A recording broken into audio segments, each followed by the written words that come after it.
Mesdames et messieurs, chose promise, chose due. Aujourd'hui, je vais vous donner le titre de notre message enfin. Alors, bienvenue sur la deuxième partie. Nous allons toujours reprendre le prophète Lovie Elias pour nous édifier, d'accord, à travers sa sagesse, ses paroles de révélation. Alors, comme j'ai promis, le titre de notre message, eh bien, c'est le revêtement divin. Revêtement divin. Et donc, aujourd'hui, c'est la deuxième partie. Alors, installez-vous confortablement. Alors, aujourd'hui, nous allons commencer par lire le livre de Genèse au chapitre 37, le verset 1, le verset 2. Jacob demeura dans le pays de Canaan, où avait séjourné son père. Voici la postérité de Jacob.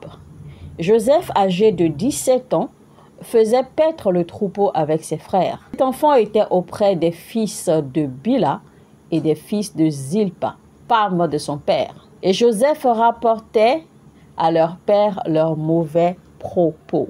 Alléluia. Alors, on va se poser la question, pourquoi est-ce que Joseph avait-il besoin de toujours rapporter les mauvais actes, les mauvais comportements de ses frères à leur père? En réalité, c'était parce que Joseph était le seul, quand bien même il était le plus jeune, mais il était le seul qui pouvait voir et comprendre les mauvaises actions, les mauvais comportements de ses frères aînés, alors que les frères aînés eux-mêmes n'ont jamais rien vu de mal dans leurs actes. On va se rappeler que Joseph était le 12e enfant.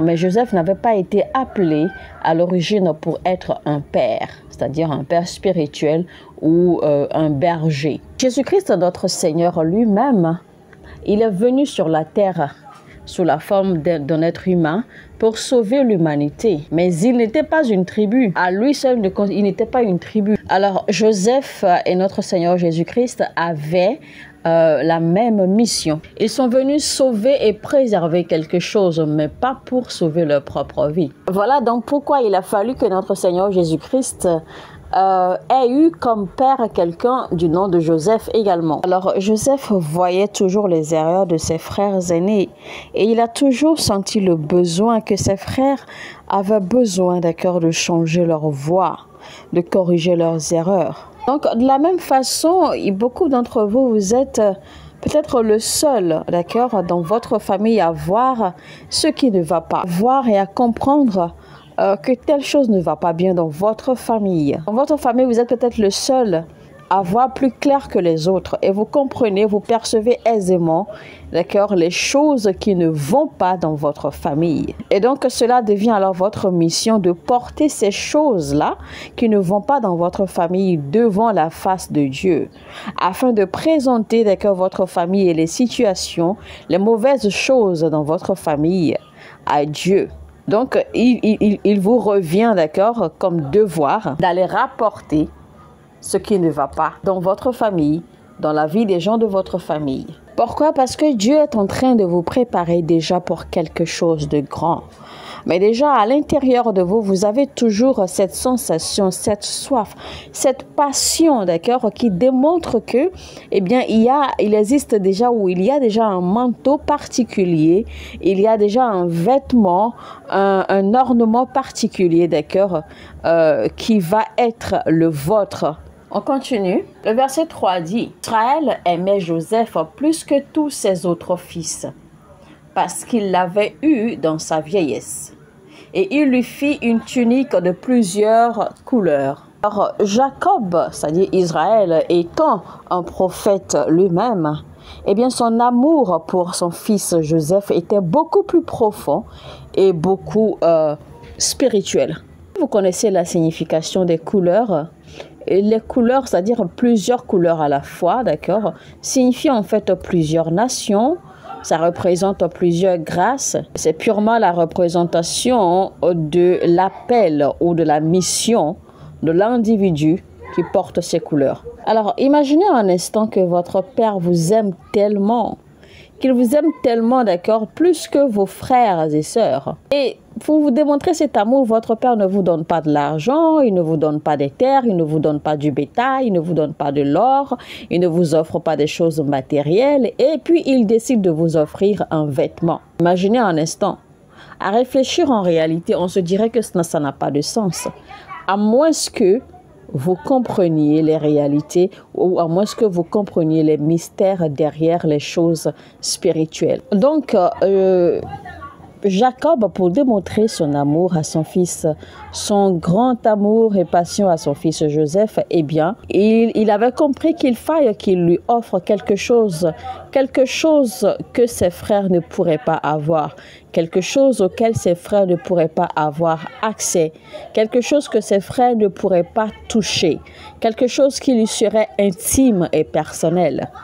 C'est pour cela qu'il lui a préparé un habit, d'accord, un sous-vêtement de plusieurs couleurs. Non, je sais que quand on regarde généralement le film, d'accord, qui a été tourné, qui a été fait, le film qui est toujours joué pour représenter l'histoire de Joseph, l'histoire dans la Bible, en fait, on voit Joseph porter un grand costume, genre comme un grand manteau. Mais dans la réalité, ce n'est pas un manteau. Il ne s'agit pas en réalité d'un manteau. Il s'agit plutôt d'un sous-vêtement. Parce qu'en fait, le vêtement dont la tunique dont la Bible parle, en fait, ce n'est pas un manteau. C'est un sous-vêtement que l'on met, c'est un vêtement que l'on porte en dessous avant de mettre un autre vêtement et votre costume là-dessus ou votre manteau là-dessus. C'est pour cela que son père lui a offert un truc pareil, un truc auquel ses frères ne pourraient pas avoir accès. Donc, si vous ne me croyez pas, eh bien, allez, d'accord, chercher la signification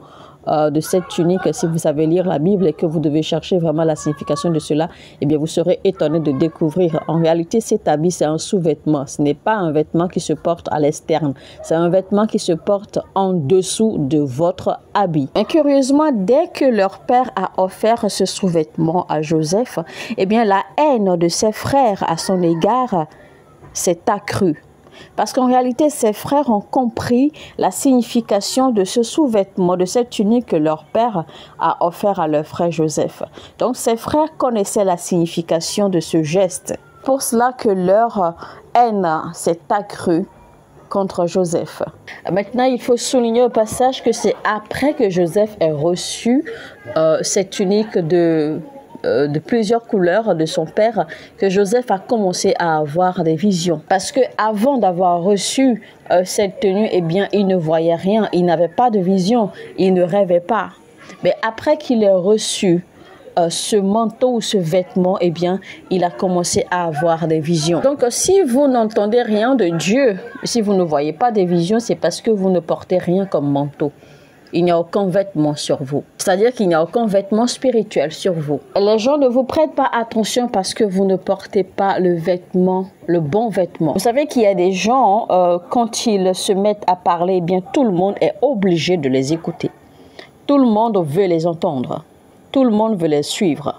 En même temps, il y a des gens, peu importe combien ils sont brillants, ils sont excellents et éloquents, eh bien, quand ils se mettent à parler, personne ne veut les écouter. C'est parce qu'en fait, il manque un vêtement particulier, un vêtement, il manque un habit, il manque une couverture spirituelle. Rappelez-vous quand notre Seigneur Jésus-Christ était sur la montagne, qu'il priait. Au milieu de la nuit, les disciples se sont réveillés pour le voir en train de prier.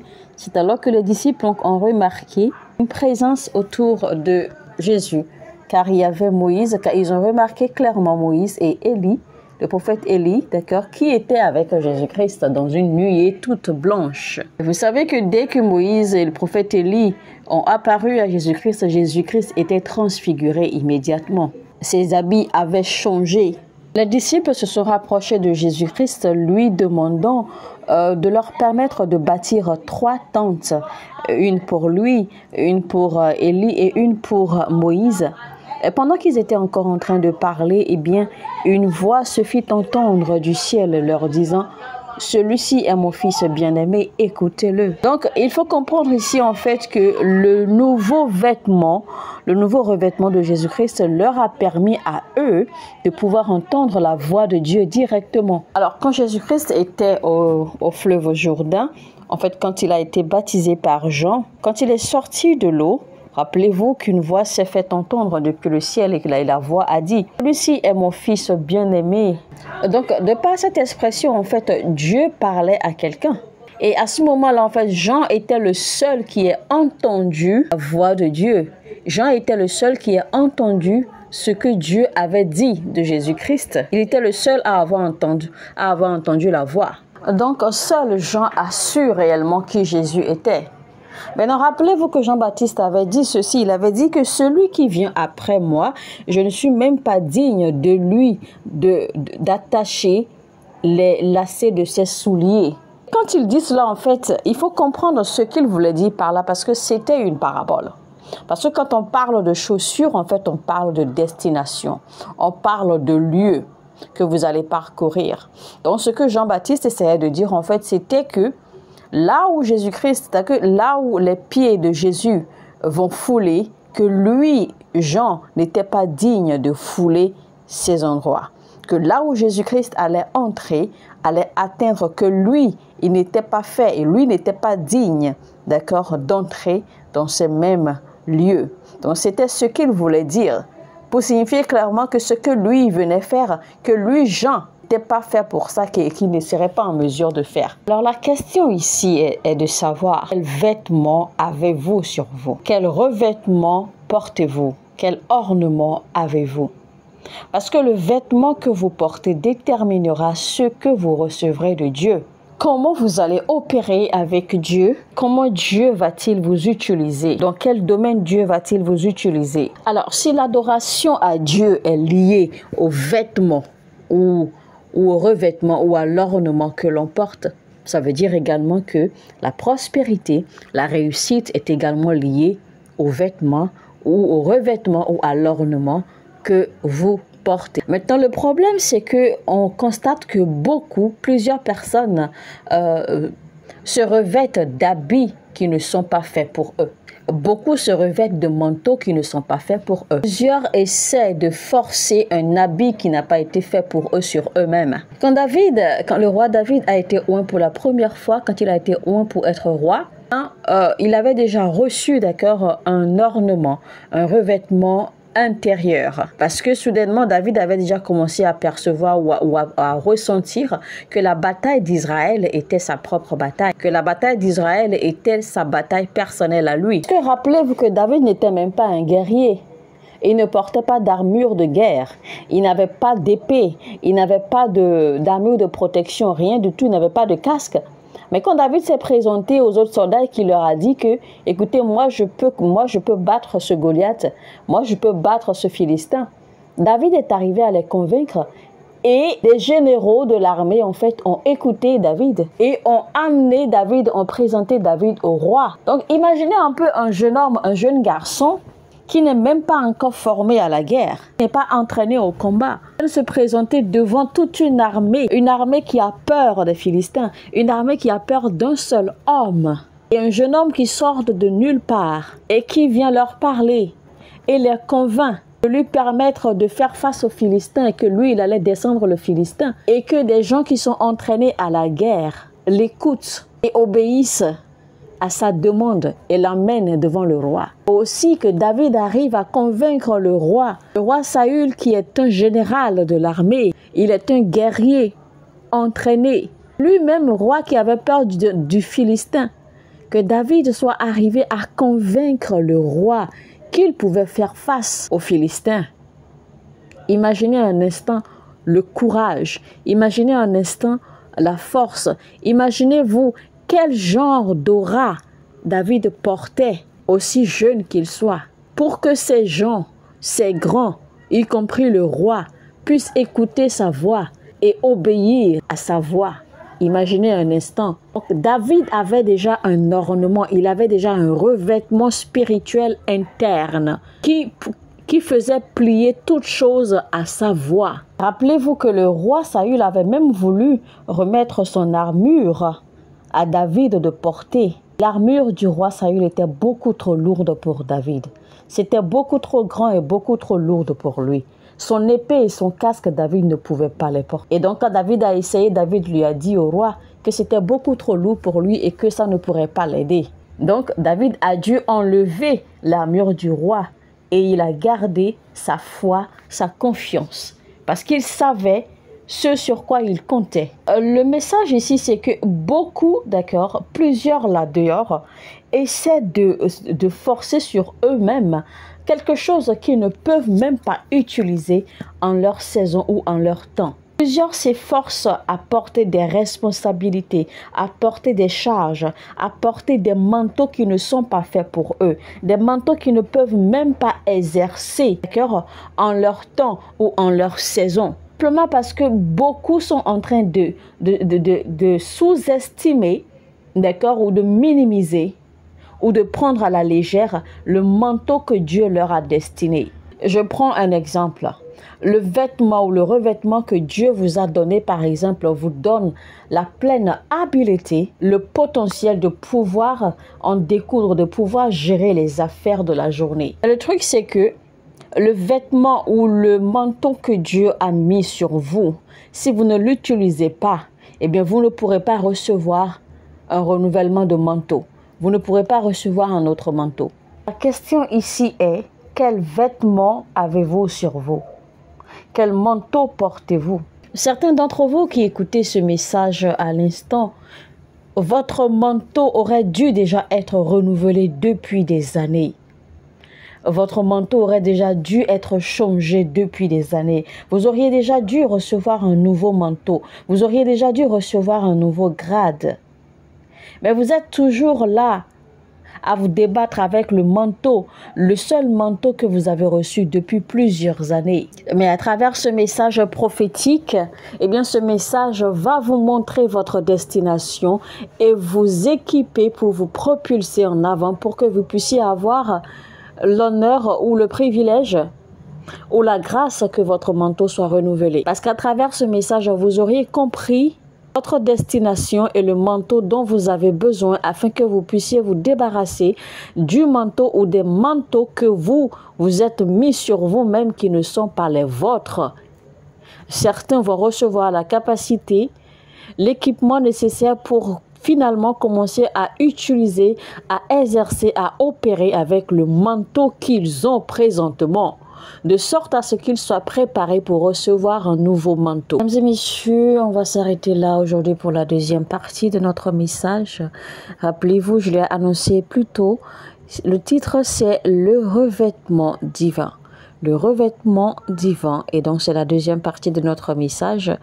Alors, si vous avez aimé et si vous voulez connaître la suite, découvrir la suite des cœurs de ces mystères, alors abonnez-vous à cette chaîne maintenant si vous ne l'avez pas encore fait et activez la cloche de notification afin de ne pas rater la suite de ce message. Et n'oubliez surtout pas, likez maintenant, cliquez sur le bouton j'aime maintenant et partagez au maximum afin que YouTube puisse nous aider également, d'accord, à partager, à recommander ce message à d'autres personnes là dehors qui en ont besoin. Sur ce, je vous dis que Dieu vous bénisse abondamment. Merci pour votre soutien à cette chaîne.